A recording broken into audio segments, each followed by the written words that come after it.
Flirting, yung mga nagpapa-cute ka sa opposite sex. Alam mo in your heart that you are flirting with the opposite sex.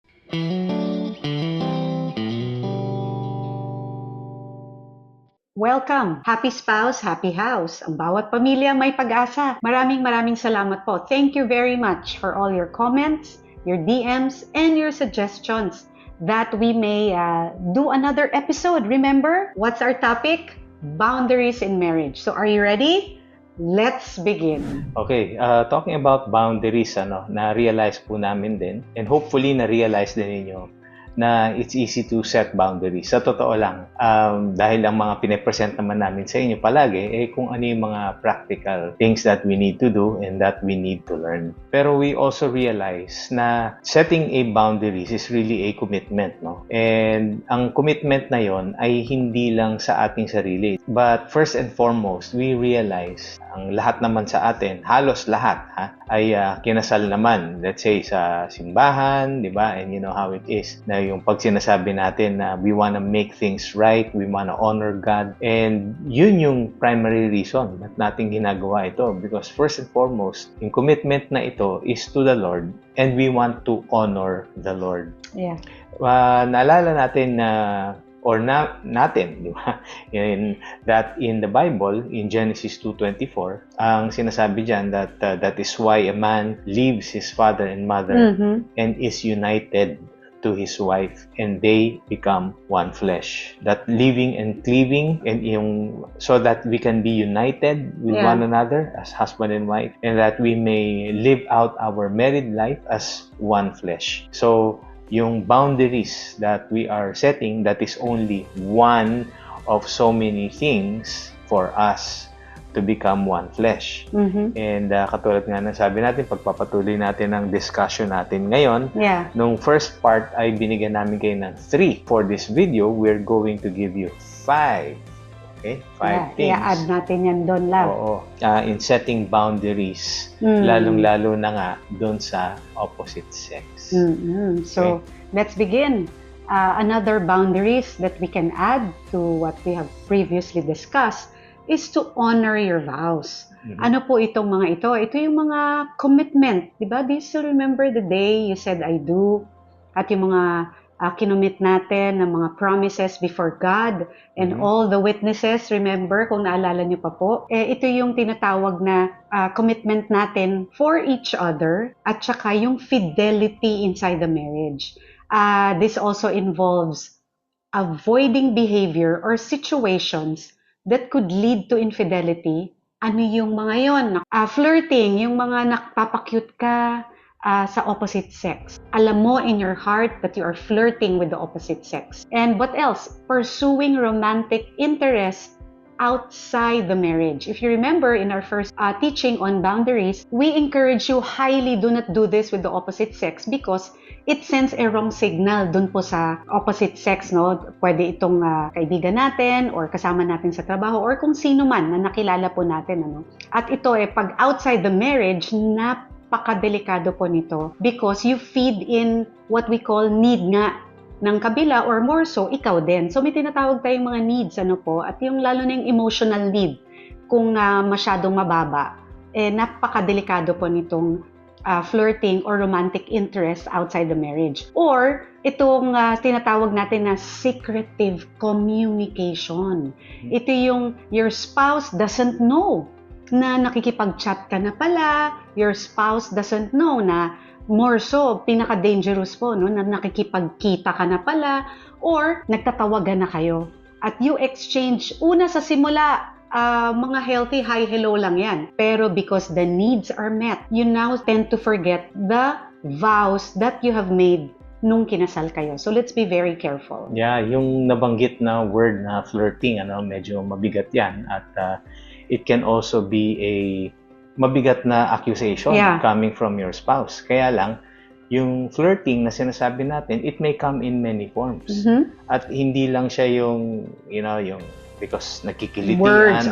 It's not only that. It starts off with a small talk, small chat. Just a small thing, di ba? Everything is a small thing Yeah. But if you realize it, yung mga small things na yan, na pag pinut together mo, tapos masyado pang imaginative, let's say, yung the other party o yung mismong asawa mo, it becomes something na posible maging wild na siya. Wild in the sense na, oo nga, yung biglang maisip na, what if nga, subukan nga natin ang ganito, ganyan. So, yun yung being careful about those things. And if you realize it, baka makalimutan natin o nakalimutan na kung ano yung vows natin towards each other. Remember na kung tinatago nyo pa yung mga vows na yun, di ba? You wrote those vows, you remember those vows are in your heart, and then just all of a sudden, because of a tempting situation, di ba? And then we give in, that becomes something that is so dangerous at baka mag-blow up yan later on, di ba? Mas delikado para sa inyo. Yeah, tsaka hindi mo na ma-handle. Kaya i-protektahan natin yung yung marriage nito, create that boundary so that hindi na umabot sa kung saan saan pa. Balikan nyo kaya yung mga vows ninyo. Yung inyong mga pangako sa isa't isa. Right. Then the second one is to protect one another. Okay, protect. Sino ba mga mahilig sa boxing dyan? Di ba? Kung kayo ay nanonood ng mga boxing, and before a boxing match, the referee reminds both boxers, protect yourselves at all times, di ba? Parang laging nakaganito, parang you guard yourselves at all times, protect yourselves at all times. You know, the bell already rings at hindi mo alam at hindi mo namalayan na game time na at nakababa yung kamay mo. Pag bigla kang binigyan ng punch, of course, knockout yun. We're also saying na we will have to protect ourselves at all times. Correct. Inside the marriage. Inside the marriage, of course. And yung pag-protect with one another, so specifically sa workplace natin, kung ano man yan, iba dito mag-set tayo ng boundaries na pag-uusapan ninyo bilang mag-asawa. So, paano ba yung interaction natin, with the other colleagues or sometimes yung mismong kliyente natin. Yeah, pwede. Ikaw ay nasa marketing, nasa field ka, nasa sales ka, whatever. Diba? Doon nakikita yan. Marami rin tayong mga stories na nalalaman about the medrep, let's say, diba, towards sino ba yung pinupuntahan nila. Diba? In the clinics. That can be an avenue na kung saan mangyari, that people would fall into a trap na ayaw natin. Pero of course, we're not single outing yung profession po na yun. We just gave you an example. But it can be wherever, basta nasa workplace po kayo. You can also add sa workplace po, yung tinatawag na excessive socializing outside. Let's say, naka-clock out na hanggang 9 to 5 lang. Pero itong workmate mo or kung sino man sa workplace po ninyo, sinasabing, hindi, sige, magkape muna tayo. O kaya, meron lang akong kukwento sa'yo, pero opposite sex po kasi ito Tapos may asawa na po tayo. Pwede niyong sabihin sa spouse niyo, sa husband or wife na meron daw gustong ihain lang sa akin, okay lang ba sa'yo? Makikipagkita ako, kahit 30 minutes lang, tapos aalis na ako. Pero make sure sa maliwanag, hindi yung kayo lang. Alam niyo na po yan, nandun sa unang video natin, na maging transparent tayo about work, at saka yung related interaction. Like for example, si Chico po, sa line of work niya, hindi siya nakikipag-meeting na nakababa yung blinds o kaya sa malayong lugar na talagang hindi po ito dapat because we should set boundaries especially with regards to yung workplace talaga. So please set boundaries regarding workplace. Pag-usapan niyo po yan kung anong pwede at hindi pwede para sa inyong dalawa. This is not about takot ka lang sa asawa mo or kasi ayaw mo lang mahuli or what. In the first place, it's even more than that. Hindi yung takot sa asawa, kundi yung takot sa Panginoon. And it doesn't also mean that by doing what is good or right, diba, and righteous, is pagiging hipokrito or something. Kasi minsan nasasabi rin, ganyan naman nangyari dito. Bakit minsan ka lang makikisama, di ba? So, kung ganun ang naririnig po natin, then let them be, that go ahead and just pray for your colleague. Pero you stand where, what you're believing in, yung conviction po natin. So that there will not be any form of danger that will be coming into our marriage. And also the third one is respect. When we talk about respect, in particular, let us respect our spouse's feelings. So in my case, let's say, of course, I will respect my wife's feeling. Now, as a couple, kailangan maging sensitive tayo to each other's feelings. At yung mga concerns, regarding interactions with members of the opposite sex. This involves listening to each other's concerns, diba? Yung bang respecting boundaries, even if they differ from one's own comfort level, diba? And addressing issues that arise with empathy and understanding. Minsan itong mga to, yun yung nagagawa mo dun sa opposite sex, hindi yung mismo sa asawa mo. So, be very careful. Parang, as for me, I would rather listen and know whatever is going through my wife's bagay-bagay na gano'n. Yung bang malaman niya na mas nakikare pa ako sa ibang tao because of what they're going through.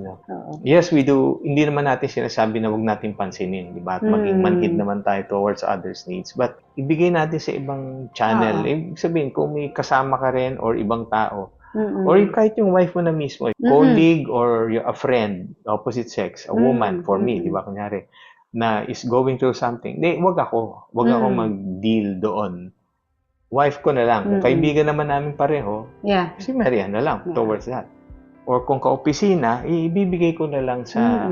Pwede nating i-elevate sa supervisor and all that. Basta what we're saying is, yung respect, kasama po yan sa boundaries na nilalagay. Because this marriage, again, is exclusive. Tayo lang dalawa to ng ating asawa. So, we'll make sure po with regards to respect, we also make boundaries regarding that. The next one is accountability. Ano pong ibig sabihin nito? Tayo, couples may choose to establish accountability measures to help maintain healthy boundaries with members of the opposite sex. Ano ibig sabihin pa nito? No, deeper meaning pa. This could involve checking in with each other regularly. Diba? Katulad nga yung kanina, regarding respect, yung emotion, yung feelings. So ito, for accountability, Chico will tell me and I will tell him. That's what you call accountability. Hindi tayo magtataguan. Ilatag natin lahat kasi marriage nga ang pinag-uusapan dito. And because of this accountability, mas bumubukas yung area of communication. Because now, trust can get in. Na, pinagtitiwalaan ako ng asawa ko. Itong information na to na napakahalaga sa kanya. Because of accountability, nasi-strengthen. Diba? Yung pagtitiwala natin sa isa't isa. Ano pa tong mga to? You can also seek support from trusted friend. Pero again, yung accountability, dito muna tayo sa spouse. Una palagi, after God is our spouse. And then kung sa tingin natin, kailangan babae din yung kausap ko para mas maintindihan, or yung men, sa kapwa men, ano din natin pa rin. Sabihin natin na, okay lang ba, I will just tell, let's say, kapatid, baka close kayo, or sa parents ninyo, di ba? So pwede din pong ganun yung accountability. Pwede ding mentor. Diba? Sino ba yung nag-speak life din sa inyo? Bilang mag-asawa, together po ito, together. And of course, if counseling is needed, you can always go to any counselor or you can DM us. We are marriage coaches.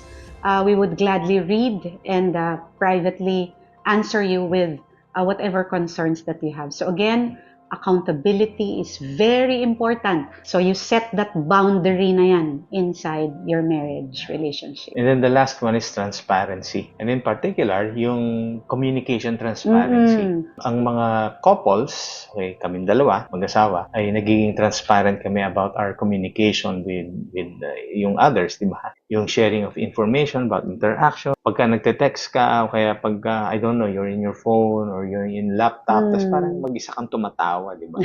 Nabanggit na natin yan the last time. Tapos pag tinatanong ka, hindi, wala to. Hindi, wala. Yung pala, meron na. Nagkakaroon kayo ng private joke with your friend na opposite sex or yung office mate mo used to be so grumpy, gano'n, yung lagi kang galit o masungit. Tapos all of a sudden, di ba, after just that encounter, and then hindi mo sinabi na, may nakilala nga ako. May nakilala ka. Oo. Tapos mamaya, dahil nag-umpisa na nga yung communication nyo with one another, yun yung biglang, ba't parang sigla-sigla mo, di ba? And this would really be unfair. Unfair talaga siya. Because kailangan i-open natin yun sa asawa natin. Yung cellphone, mapunta tayo dyan, yung password, di ba? Can you just let your wife know what your password ulitin na naman namin is? po yan. Yeah. Tsaka ang mga uso din ngayon, di ba? May mga finger... identification. yung recognition. Or face. So, ito ayaw naman namin na ipahamak kayo or what.